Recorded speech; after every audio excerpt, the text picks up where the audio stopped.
Pawan Kalyan press meet చూసినాక తన పూర్తి స్థాయి అజ్ఞానపూరితమైన అవగాహన అర్థమైంది.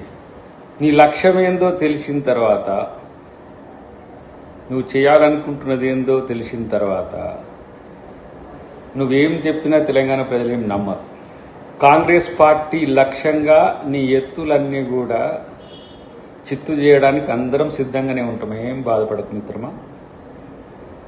నువ్వు ఏ రూపంగా వచ్చినా కూడా గుర్తుపట్టలేనంత స్థితిలో తెలంగాణ సమాజం లేదు. ఎందుకంటే నువ్వు మాట్లాడుతున్న తీరులోనే ద్వంద్వనీతి కనపడుతున్న పరిస్థితి ఉన్నది. నీ బాస్ ఎవరు తెలుసా? ఉక్రెయిన్ మీదుగా ప్రోటోకాల్లో లేకుండా పాకిస్తాన్ వెళ్లి నవాజ్ షరీఫ్ తల్లి కాళ్ళు మొక్కి వాళ్ళ మనవరాలి బర్త్డేలో బిర్యానీ తిని వచ్చిన మోదీ నీ మూలం. నువ్వు భారతదేశాన్ని ప్రేమించటమేమో, మేము ప్రపంచ మానవత్వాన్ని ప్రేమించే శక్తులం. గుర్తుపెట్టుకో. గదర్ అన్న పేరు చెప్తే ఏదో ఫ్లేవర్ అద్దితే తెలంగాణ అస్తిత్వాన్ని నువ్వేదో కాపాడుతున్నట్టు నువ్వు చేసే ప్రకటనలు ఎవరు నమ్ముతారు? 11 రోజులు తిండి తినకుండా ఇంట్లో వండుకున్నావు అంటే తెలంగాణ ఇవ్వడం అనేది ఎంత వ్యతిరేకించినవో చూసుకో. రెండవది, తెలంగాణలో కళ్ళుబడి కోనసీమ ఎండిపోయిందన్నావు. ఇవి చాలా వాయిగా తెలంగాణ మీద నీకు ఎంత ప్రేమో లేదనుకుంటానో. నువ్వు చేసిన కామెంట్స్ వెనుక అంతరార్థం తెలియదా? పేరెత్తడానికి కూడా ఇబ్బంది పడుతున్న పరిస్థితి నీది. సో పాకిస్తాన్ వెళ్ళిన మోదీని అడుగు, ప్రపంచం అంటే ఏందో. తెలంగాణ ప్రజలు ప్రపంచ స్థాయిలో ఆలోచించే వ్యక్తులు. గుర్తుపెట్టుకో. నిజామును నడ్డి విరిచిన ప్రాంతం ఇది. ప్రపంచ ఉద్యమాలకు పెట్టినిల్లు ఇది. నువ్వు ఎవరి కోసం వచ్చినా ఎట్లా వచ్చినా నిన్ను రాజకీయాలు చేసుకొని వద్దని ఎవడు అనలే. నువ్వే జెండా పీక్కొని ఆంధ్రప్రదేశ్కి పోయినావు. నీకు అక్కడ ఇక్కడ ఏదో నీకేదో కొంత ప్రేమ ఉంది అన్నట్టుగా చెప్తున్న పరిస్థితిని చూస్తే నవ్వు వస్తుంది. కాబట్టి మిత్రమా, రాజకీయాలు చేసుకో, కానీ తెలంగాణ మీద విద్వేషం చెందకుండా ఇప్పుడు ఉన్నట్టుగా, ఇప్పుడు మాట్లాడినట్టుగా ఉంటే ఎవరు వద్దంటారు? ఎంతమంది పార్టీలు పెట్టుకుంది ఇక్కడ? నువ్వు తెలంగాణ మొత్తం కాదు, ఆమూలాగ్రం తిరిగితే నేను వద్దనిటోడు. కానీ కేవలం ప్రొఫెసర్ నాగేశ్వరరావు గురించే లేకపోతే పాశం యాదగిరి గురించి నువ్వు ఇక్కడికి వస్తున్నావు అంటే నమ్మేంత పిచ్చోళ్ళు తెలంగాణలో కాదు. మోదీ నీకు సర్ది చేస్తే వచ్చిండు, కానీ నువ్వు తెలంగాణ అమరవీరుల కాడికి పోలే, ఆయన తెలంగాణ అమరవీరుల కాడికి తీసుకుపోలే. సో ఇవంతా కూడా భవిష్యత్తులో మీ రాజకీయం ఏ విధంగా పోతుంది అనేది కూడా ముందే ఊహించగల సామర్థ్యం ఉన్న తెలంగాణ ప్రాంత ఉద్యమకారులం ఇక్కడ. నేను కొట్లాడి సాధించిన తెలంగాణ గడ్డ మీద ఉండి మాట్లాడుతున్నావు, అది గుర్తుపెట్టుకో. తెలంగాణ అస్మిక, తెలంగాణ అస్తిత్వం ఏందో కనీసం రుచి తెలియదు నీకు.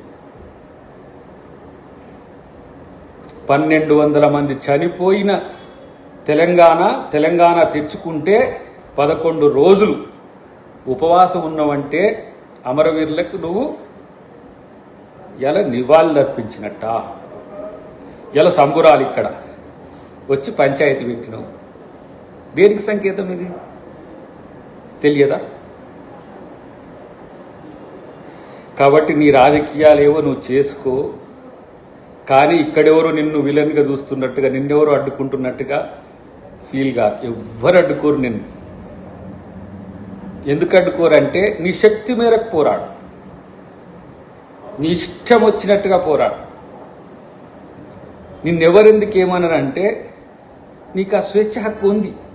కానీ ప్రాంతాల మధ్యన విద్వేషం వచ్చేటట్టుగా మాట్లాడితేనే హైకోర్టే మీకు తీర్పిచ్చింది. కాంగ్రెస్ అడ్డుకోలే, లేకపోతే ఇక్కడ ఉన్న ఉద్యమకారులు ఎవరో నిన్ను రాకని అడ్డుకోలే, ఎవరో నీతో వ్యక్తిగతంగా వైరుధ్యాలు ఉన్న వాళ్ళు మాట్లాడుతుండొచ్చు కాక. కాబట్టి ఫస్ట్ మనం ఏదైనా మాట్లాడుతున్నప్పుడు దాని మీద తెలుసుకొని దాని మీద పూర్తి అవగాహనతో మాట్లాడితే పంచాయతీ పెట్టుకుంటాడు, ఇట్టే ఉంటాడు. ఏ ఉద్దేశం లేకుండా కూడా ఊరికనే గెలుపుకొని పంచాయతీ పెట్టుకుంటారు. తెలంగాణలో వాళ్ళని అధికారులు అంటారు. అది పెట్టుకోకు. నీకు చిరంజీవి గారి తమ్మునిగా కొంచెం మంచి పేరుంది. మేము కూడా నిన్ను సీరియస్గా టార్గెట్ చేయకపోవడానికి ఒకే ఒక్క కారణం, గద్దరన్నకు నువ్వు తమ్మునివని. ఆ రోజు ఏ విధంగా గద్దరన్న మీతో కలిసి ఉన్నాడో కూడా మాకు చెప్పింది కాదు. కానీ ఒక స్టాండ్ మీద లేకపోవడం వల్ల, ఈ చంచల స్వభావం వల్ల వివిధ రకాలుగా మారిపోయారు. చివరికి ఇక్కడ ఉన్నావు. ఇక్కడి నుంచైనా ప్రజాస్వామ్యయుతంగా మానవీయ కోణం నుంచి అన్నిటికీ మిక్కిలి సగటు భారతీయులందరినీ గౌరవించే కల్చర్ నేర్చుకో. ఇది నీకు హితవు మాత్రమే. కాంగ్రెస్ పార్టీ మీద, ప్రియాంక గాంధీ మీద, రాహుల్ గాంధీ మీద మాట్లాడే స్థాయి నీది కాదు మిత్రమా. వాళ్ళది త్యాగాల కుటుంబం, దేశం కొరకు ప్రాణాలు ఇచ్చిన కుటుంబం. వాళ్ళ గురించి మాట్లాడేటప్పుడు ఎప్పుడైనా వయనాడు మీదనో, కేరళ మీదనో వాళ్ళు విషం జిమ్మినరా? ఇంత మీరు విష ప్రచారం చేస్తున్న ఏ రోజైనా మీ మీద వాళ్ళు కనీస స్టేట్మెంట్ ఇచ్చిండ్రా? పివి నరసింహారావు గారు నంద్యాల నుంచి పోటీ చేసిండ్రు, సేమ్ టైం బరంపురం నుంచి కూడా, ఒడిశా నుంచి కూడా పోటీ చేసిండ్రు. కానీ మీలో కొంతమంది, మీలాంటి వాళ్ళు కూడా చాలామంది తెలంగాణ మీద విషం జిమ్మిండ్రు.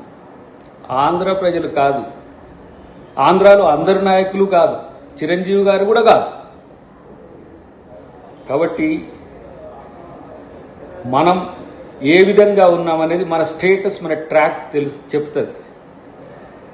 కాబట్టి అందరినీ సమదృష్టితో చూడడం నేర్చుకో. నారాజు గాకుర మా అన్నయ్యో, నజీరు అన్నయ్యో అని. నజీర్లు ఒకరోజు వజీరు ఉండే, ఈరోజు నీకు శత్రువులైండ్రు.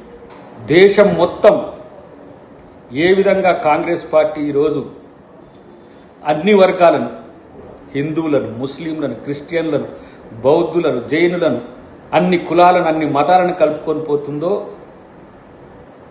ఆ కలుపుపోయే తత్వాన్ని గమనించు. కాంగ్రెస్ను కూడా కనీసం గౌరవించే కల్చర్ని పెంచుకోమని చెప్పి నేను పవన్ కళ్యాణ్కు తెలియజేస్తున్నా. మీరు రావచ్చు, పోవచ్చు, రాజకీయాలు చేసుకోవచ్చు, కానీ తెలంగాణ ప్రజల్ని ప్రేమించడం నేర్చుకోండి ఫస్ట్. అది ముందు నేర్చుకుంటే మీలాంటి వాళ్ళకి అది మంచిది.